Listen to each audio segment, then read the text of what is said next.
wabarakatuh. Selamat pagi, selamat datang di acara Infus, informasi seputar kesehatan yang diselenggarakan oleh RSUD Dr. Adiatma MPH bertepatan dengan Hari Cerebral Palsy Sedunia yang jatuh pada bulan Oktober ini.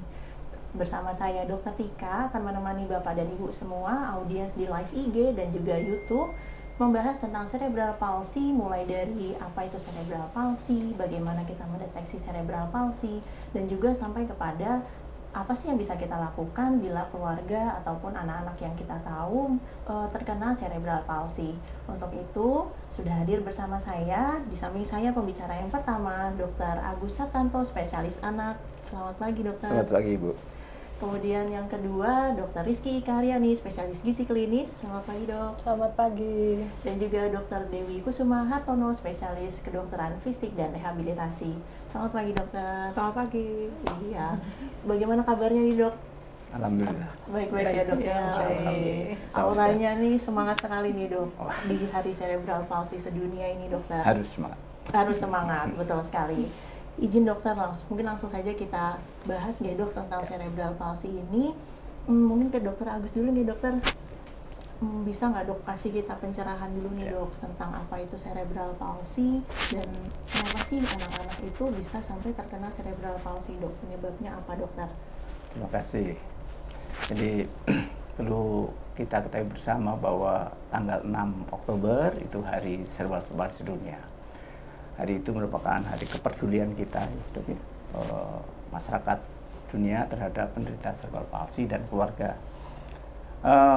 Yang perlu diketahui oleh sahabat, istilahnya apa nih, pendengar dari Sobat Infus ya, Sobat Sehat Infus, bahwa cerebral palsy atau istilah awamnya lumpuh otak adalah suatu kondisi di mana ada kelumpuhan atau gangguan gerak, gangguan postur pada anak akibat kelainan dari otak. Jadi proses kelainannya di otak, di mana proses ini terjadi pada saat pertumbuhan otak. Jadi 0 sampai kurang lebih 3 tahun. Betul ya, Bu? Jadi 3 tahun. Setelah itu tidak terjadi lagi. Jadi kerusakan pada saat itu yang mengenai di sistem pergerakan, bisa gangguan gerak, bisa gangguan postur atau gerak tertentu. Misalnya kayak apa ya, kaget-kaget, ataksia gitu ya. Jadi yang terjadi pada 0 sampai 3 dan berdampak di motorik tadi. Bisa punya gambaran enggak? Nanti gambaran pasiennya biasanya nanti bisa dijelasin oleh dokter rehab medik yang sering lihat pasien itu. Nah, tentang tadi penyebabnya, memang bentuk klinisnya ya spektrumnya luas ya, Bu ya. Bisa dari yang ringan sampai yang berat. Oleh orang awam aja bisa, orang datang, anak kecil yang didorong pakai apa ya, kursi roda, yang enggak makan aja enggak bisa, kaku-kaku semua. Ini sering lihat nih, ya, otot-ototnya kecil ya. Ya, itu salah satu. Atau bisa saja yang manifestasi ringan pada anak-anak yang kecil itu gangguan minum makan. Jadi anaknya tidak bisa ngunyah, bisa. Atau gangguan bicara, ya, untuk mengucapkan kata-kata tertentu bisa. Nah, penyebabnya tentunya proses-proses intrauterin, dari perkembangan otak intrauterin sampai perkembangan otak di kira-kira 3 tahun. Misalnya di intrauterin, misalnya ibunya sakit tertentu ya, kurang gizi sehingga artanya pertumbuhannya tidak bagus, gangguan otaknya, pertumbuhan otaknya tidak baik, kemudian otaknya mengecil, otomatis fungsi motorik terganggu dan berdampak di saat bayi itu keluar. Atau pada saat setelah lahir, misalnya lahir tidak menangis sering ya.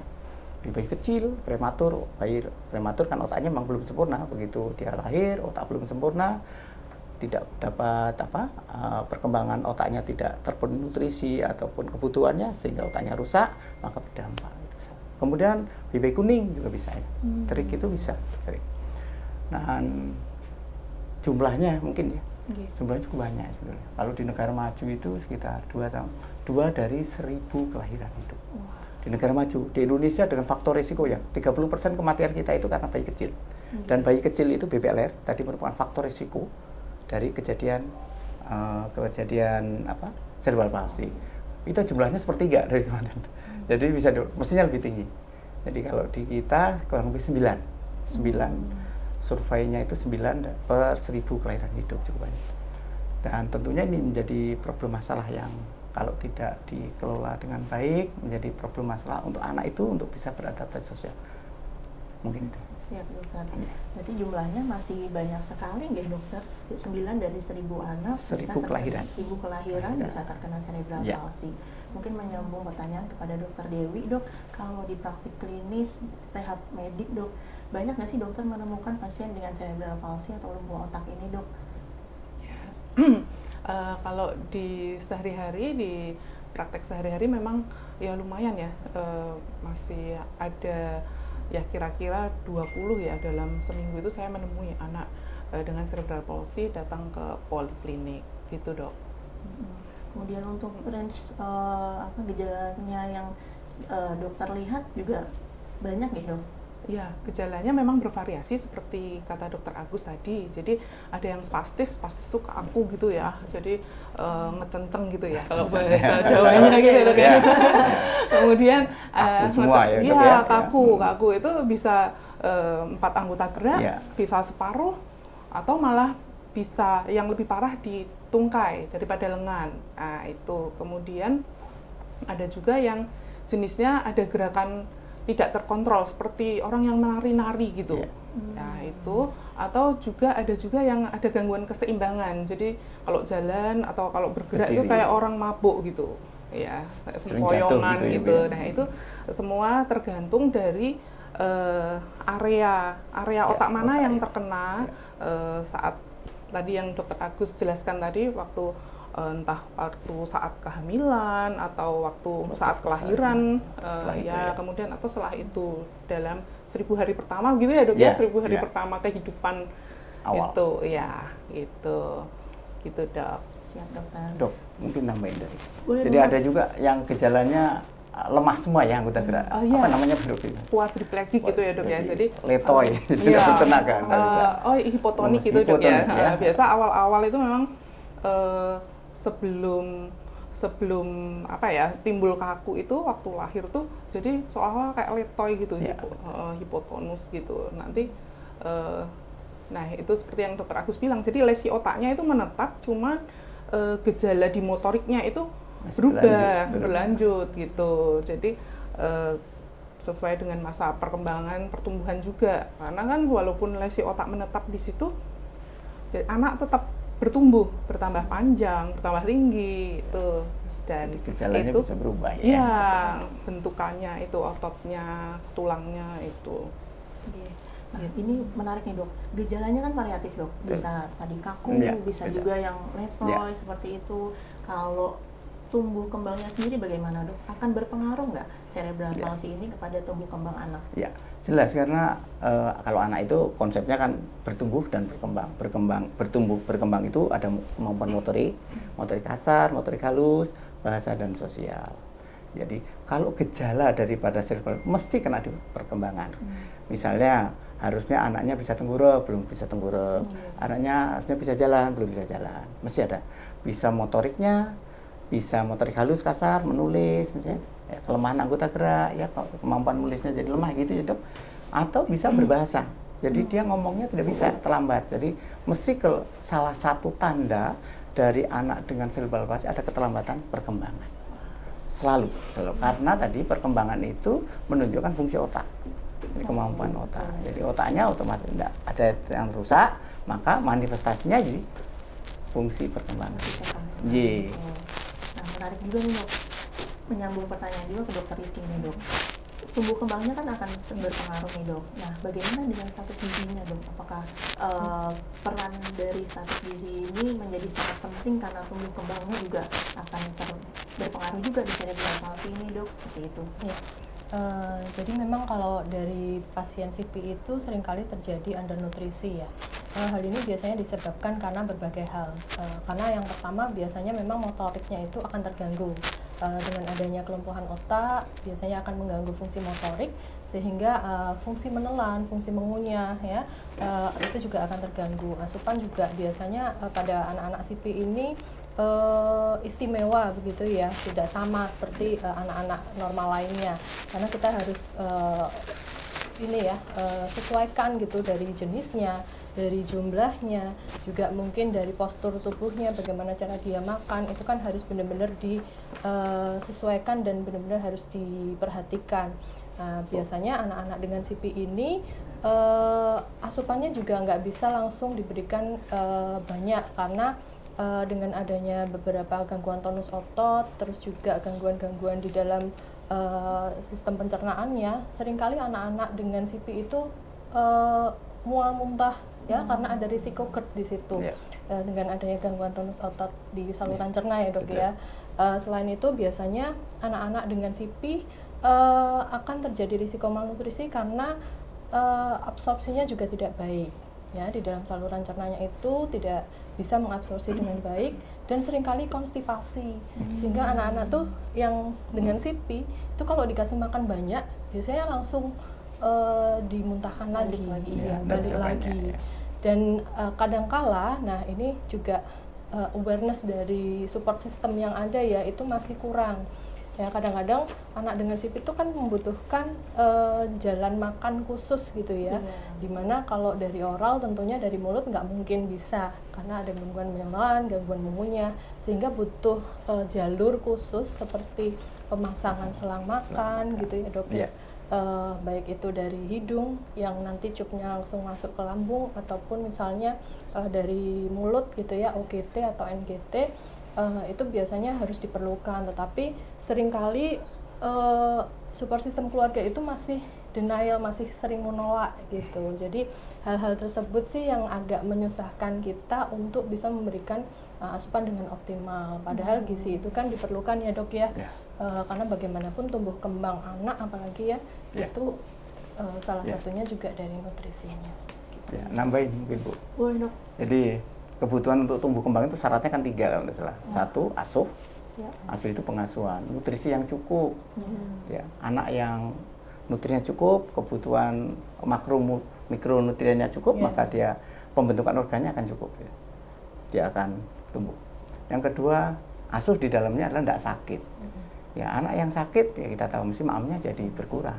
Betul ya? Betul, dok. Maamnya biasa kalau di rumah sakit kalau kita ngerawat pasien, dok minta vitamin supaya nafsu makannya banyak ya.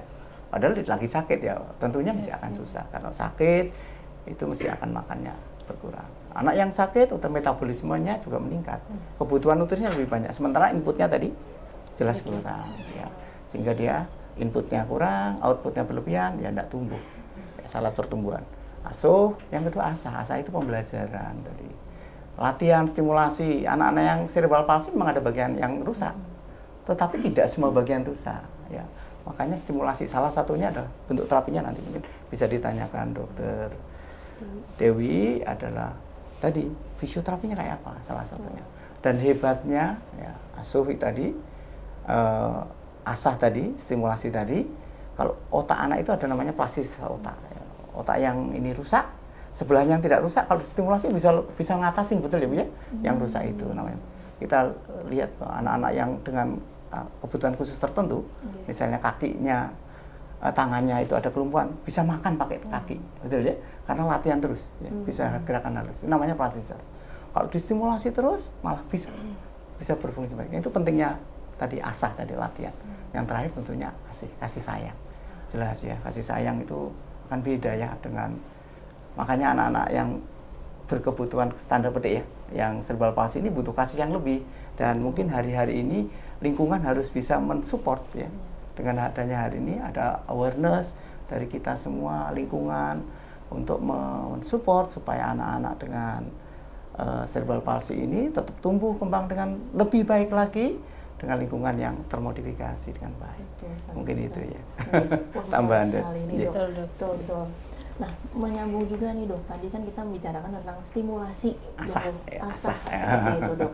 Bahwa kalau misalkan mungkin tangan kanannya yang kena, tangan kiri sebenarnya masih bisa distimulasi untuk supaya bisa lebih, misalkan mungkin yang kanan tidak bisa makan, yang kiri mungkin bisa dipakai untuk makan seperti itu dok. Nah ini gilirannya dokter Dewi untuk menjawab nih. Trik-triknya di rehabilitasi medis itu sebenarnya ngapain aja dok? Saya tambahan tadi, amazingnya anak itu tadi ya, anak yang lemah kayak gitu bisa pengalaman. Betul. Ya, betul sekali dok. Jadi memang kalau untuk seperti anak CP ini memang kita goalnya bukan untuk menormalkan kembali ya. Jadi setiap anak, setiap orang itu pasti punya goal yang berbeda. Jadi nggak bisa semua disamaratakan. Sama-sama anak CP pun nggak bisa lirik kanan, lirik kiri sama gitu ya dok ya. Harus fokus sendiri-sendiri gitu ya. Kemudian untuk stimulasi ya memang pada dasarnya yang kurang itu memang kita akan terapi, kita maintain agar tidak terjadi perburukan. Tetapi kita tidak boleh melupakan juga masih ada potensi di situ, masih ada potensi anak di situ. Jadi itu juga harus kita kembangkan, kita harus majukan. Jadi di situ prinsipnya ya kalau untuk rehabilitasi terapinya seperti itu. Jadi memang harus custom per anak beda-beda, nggak bisa langsung dipukul rata semua jadi sama gitu dok. Gitu. Jadi tetap melihat masing-masing pasiennya juga ya dok ya, karena semua pasien, masing-masing anak punya potensinya masing-masing seperti itu. Izin juga nih kepada Dokter Rizky nih dok, tadi kita sedang membicarakan mengembangkan potensi anak nih dok. Kalau dari sisi gizi, perhatian khusus apa dok yang bisa kita lakukan agar potensi ini semakin berkembang selain dari fisiknya, dari rehab medisnya, dari klinisnya, mungkin dari gizinya juga ada tempat dok? Ya. Jadi memang tujuan untuk terapi nutrisi pada anak CP itu sebenarnya goals-nya ada beberapa ya dok ya. Yang pertama adalah kita menginginkan agar berat badan si anak CP ini tetap optimal gitu ya. Kalau yang turun atau yang terlalu rendah kita naikin, atau misalnya ada juga yang terlalu gemuk misalnya, tapi jarang sekali ya dok ya, biasanya ada nutrisi gitu. Iya, biasanya kurus-kurus ya. Iya, karena biasanya asupannya juga kurang. Biasanya ada nutrisi, kita harus tingkatkan sampai berat badan optimal, karena dengan berat badan optimal tentunya tumbuh kembangnya juga akan maksimal gitu ya dok ya. Yang kedua, kita targetnya adalah mencegah adanya defisiensi dari nutrisi tersebut, baik itu makronutrien ya, karbohidrat, protein, lemak, ataupun dari mikronutrien seperti vitamin dan mineral. Karena anak-anak CP ini walaupun memang ada keterbatasan, tentunya tubuhnya juga tetap berkembang ya dok, hormonal, enzim dan sebagainya itu membutuhkan nutrisi mikro ya. Ya itu jangan sampai anak-anak seperti ini justru udah keterbatasan fisik, organ-organnya juga tidak tumbuh dengan baik gitu ya dok. Lalu kemudian yang terakhir adalah mengoptimalkan agar kualitas hidup si anak ini juga bisa optimal, walaupun memang tadi seperti Dokter Dewi dan Dokter Agus katakan tidak mungkin sembuh sempurna seperti anak normal, tetapi kita optimalkan potensinya untuk kualitas hidupnya itu baik gitu. Nah untuk nutrisi yang kita bisa perhatikan terutama tadi ya, karena biasanya anak-anak dengan CP kan ototnya itu juga terdegradasi, jadi adanya katabolisme yang tinggi sehingga protein ototnya itu kepake, dan itu biasanya kita harus perhatikan konsumsi dari protein. Jadi kita bisa berikan beberapa protein, terutama kalau untuk anak biasanya kita berikan protein hewani ya dok, dengan bioavailability yang lebih baik ya, kemudian mudah dicerna, mudah digunakan tubuh ya, sehingga menjaga agar tubuhnya nggak semakin habis gitu ya dok ya. Kemudian yang kedua, beberapa mineral dan vitamin seperti vitamin D, vitamin K, karena beberapa dari penelitian menunjukkan anak dengan CP itu biasanya ada defisiensi vitamin D, vitamin K, lalu fosfor ya, kalsium biasanya memang tulang-tulangnya ya dok, makanya tadi biasanya letoy gitu ya dok ya. Nah, tonus ototnya juga turun, itu karena biasanya defisiensi dari fosfor, kalsium seperti itu, sehingga makanan-makanan yang tinggi akan kalsium, fosfor ya, sayuran-sayuran hijau, terus juga kalsium seperti susu atau yogurt ataupun misalnya telur ataupun daging-daging merah, itu harus kita edukasikan untuk tetap diberikan sesuai si anak tersebut. Jadi gizinya tetap harus seimbang gitu. Oke dokter, baik dok, berarti memang gizi ini perannya juga sangat penting ya dok ya. Oke, semakin menarik ini pembahasannya buat teman-teman semua, audiens yang ada di live IG dan juga YouTube bisa ikut bertanya kepada ketiga pembicara kita. Tinggal tulis aja pertanyaannya di kolom komen di live IG ya. Kita tunggu ya. Nah, balik lagi nih dok. Tadi kita lagi bicara tentang asupan makan. Cuman kan postur dari anak dengan cerebral palsy ini kan yaitu tadi ya dok, yang seperti yang kita tahu ada yang letoy, ada yang memang kaku seperti itu, pasti menjadi tantangan juga nih buat keluarga. Mungkin kepada dokter Dewi dok, positioning dok, posisi yang baik untuk saat memberikan makan itu seperti apa sih dok? Ya, thank you dokter Tika ya. Blank ini. Saking asiknya jadi terpesona. Ya, benar sekali yang dikatakan dokter Tika. Jadi memang asupan nutrisi itu sangat penting untuk anak CP. Tetapi kita juga harus memperhatikan faktor keamanan, safety-nya untuk anak CP. Jangan sampai kita mau masukkan makanan, fokus dengan jumlah, tetapi anak memang belum mampu menelan semua itu. Jadi takutnya di situ malah aspirasi itu makanan jadi salah masuk ke saluran nafas gitu. Itu bisa juga karena dari posisi yang kurang betul. Jadi kalau tersedak kalau untuk kita yang normal mungkin ada seperti batuk, bersin. Tapi kalau untuk anak CP kadang ada yang disebut silent aspiration, jadi dia diem aja, nggak ada tanda-tanda batuk gitu, tapi memang dia akan sering mengalami infeksi saluran nafas gitu, kemudian demam atau mungkin tiba-tiba suaranya jadi ngik-ngik atau gimana gitu. Batuk dikira TBC Bu ya, iya. Batuk terus ya, padahal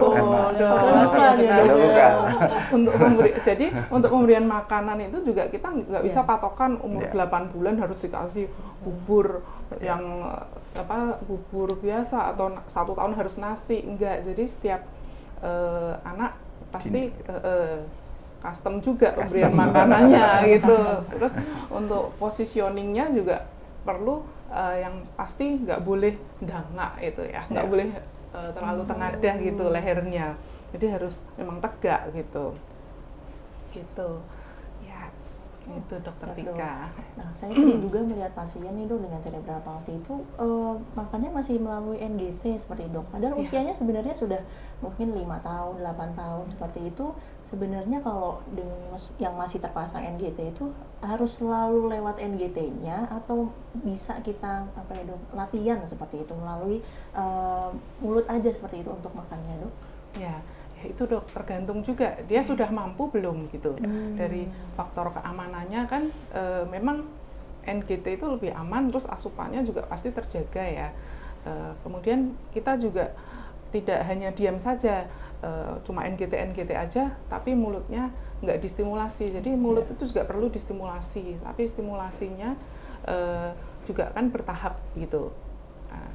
Jadi bila dia sudah siap, nanti pasti akan diberi juga lewat oral gitu, lewat mulut pemberian. Jadi mungkin jadi tidak melihat dari usia, jadi melihat dari kematangan saraf untuk proses penelanan.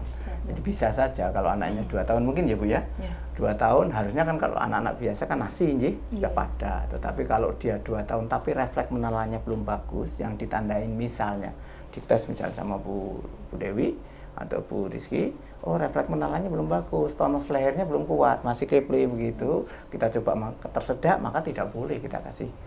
Kita pakai yang sesuai usia itu, misalnya pakai cair ya, cairan, tetapi harus tadi cairan yang kalorinya bisa memenuhi anak 2 tahun. Kalau gitu ya, kita kejar ke arah sana. Maka kadang-kadang perlu, walaupun sudah 2 tahun masih dipasang selang Bu ya. Iya, dipasang selang karena resikonya tadi, karena pada cerebral palsy itu salah satunya ada kelemahan di proses otot-otot saraf-saraf untuk menelan, sehingga resiko tersedak. Kalau tersedak masuk ke paru-paru, gejalanya jadi batuk berulang, atau bahkan mungkin penyulit, misalnya pneumonia dan lain-lain karena aspirasi. Jadi mungkin tadi harus dilihat secara menyeluruh. Makanya saya, anak itu pintu masuk aja.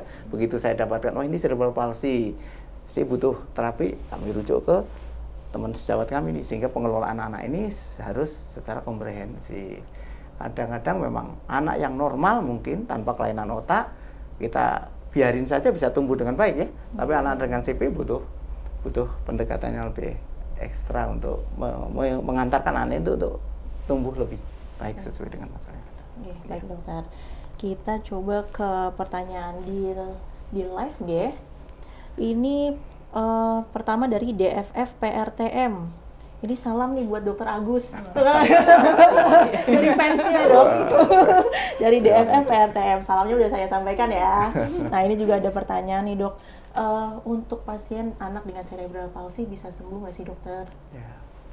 Ya itu pertanyaan yang sering disampaikan oleh ibu-ibu ya atau keluarga. Anak saya bisa sembuh enggak? Sekali lagi jadi cerebral palsy atau prosesnya adalah kerusakan di otak yang sifatnya sudah menetap, tidak bertambah lagi. Nah, dan terjadi di pertumbuhan otak, masa pertumbuhan otak. Proses di sini di otaknya itu sudah tidak bisa betul lagi, Bu. Karena otak itu tadi setelah 3 tahun sudah tidak bisa bertumbuh lagi.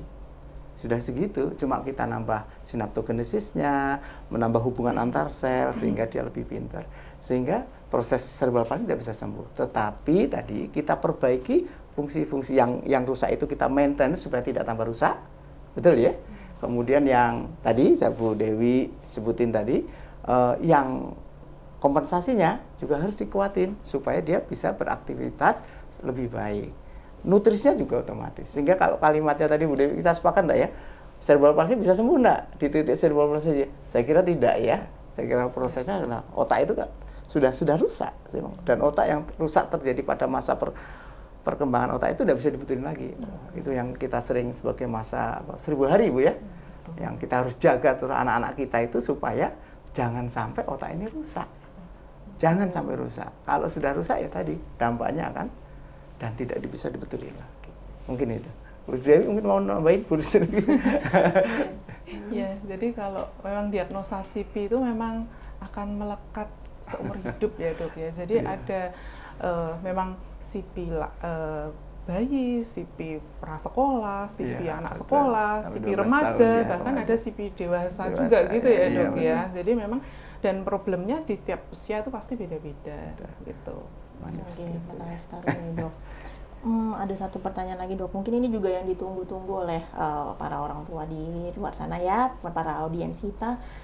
Deteksi dini dok, bagaimana sih dok cara mendeteksi dini biar kita tahu lebih awal bila anak-anak itu terkena cerebral palsy dokter?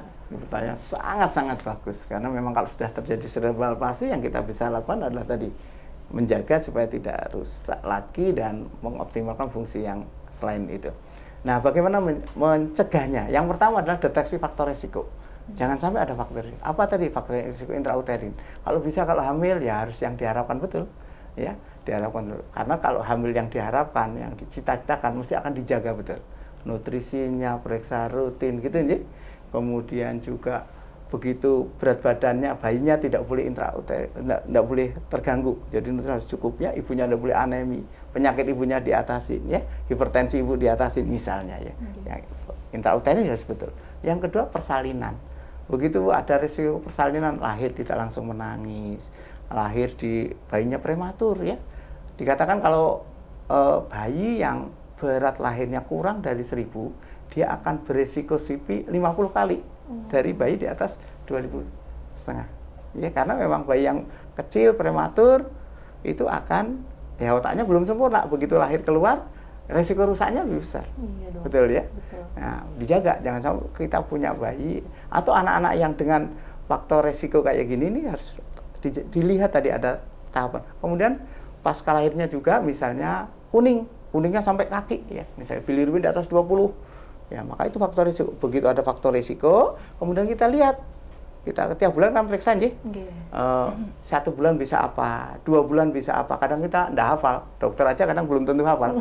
Kita sudah punya panduan KMS. Di KMS itu kelihatan. Di 3 bulan syaratnya apa? Ngangkat kepala 45 derajat. Tangan sudah mulai terbuka. Nelannya sudah baik. Indikator nelannya baik apa?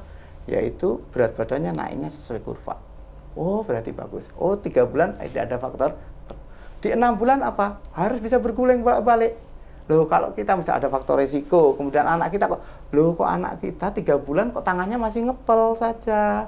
Beratnya naiknya enggak baik ya. Sebulan cuma naik 500 gram misalnya. Harusnya kan sekitar 8 ons sampai 1,5 kilo aja 1 bulan. Di 4 bulan pertama itu. Naiknya kok sedikit. Ada faktor risiko. Nah, cepat-cepat kontrol. Jangan pernah, paling enggak apa-apa, paling besok bisa. Iya. Kemarin tetangga juga bisa, enggak apa-apa, enggak boleh begitu.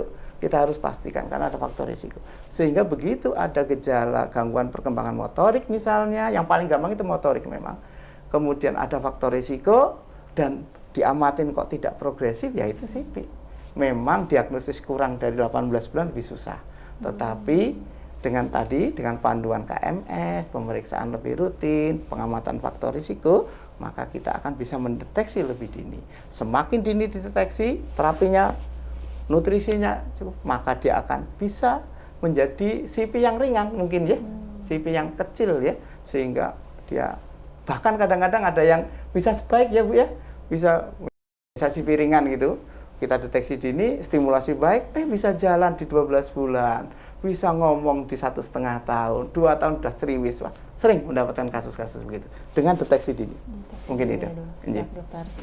Oke, setelah tadi kita membahas tentang cerebral palsy ini dari sisi klinis, dari sudut pandang gizi dan juga sudut pandang rehabilitasi medik, mungkin bisa saya simpulkan bahwa pengelolaan cerebral palsy ini sebenarnya harus komprehensif gitu, kolaboratif seperti itu.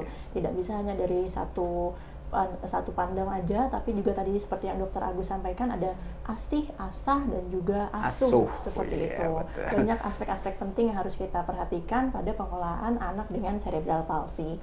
Baik Bapak Ibu semua, audiens di live IG dan juga YouTube, karena keterbatasan waktu, mungkin acara Infus, informasi seputar kesehatan dari RSUD Dr. Adiatma MPH, kami cukupkan sampai di sini, nggih. Semoga ilmu yang disampaikan bisa bermanfaat seluas-luasnya. Kami juga berterima kasih kepada ketiga pembicara kita, Dr. Agus Sabtanto, spesialis anak, Dr. Rizky Ika Riani, spesialis gizi klinik, dan juga Dr. Dewi Kusuma Hatono, spesialis kedokteran fisik dan rehabilitasi. Dan kami juga berterima kasih sebanyak-banyaknya buat audiens semua yang sudah menemani kami membahas tentang cerebral palsy dan sampai acara berakhir dengan semangat yang 100%. Kami juga mohon maaf bila ada salah kata. Dengan memperingati Hari Cerebral Palsy sedunia, kami harapkan dapat meningkatkan awareness atau kesadaran tentang cerebral palsy ini. Sesuai dengan tema cerebral palsy sedunia hari ini ya Dok. Gimana? Together, stronger. Sampai jumpa. Wassalamualaikum warahmatullahi wabarakatuh. Waalaikumsalam. Adiatma. Adiatma. Oke. Dadah. Dadah.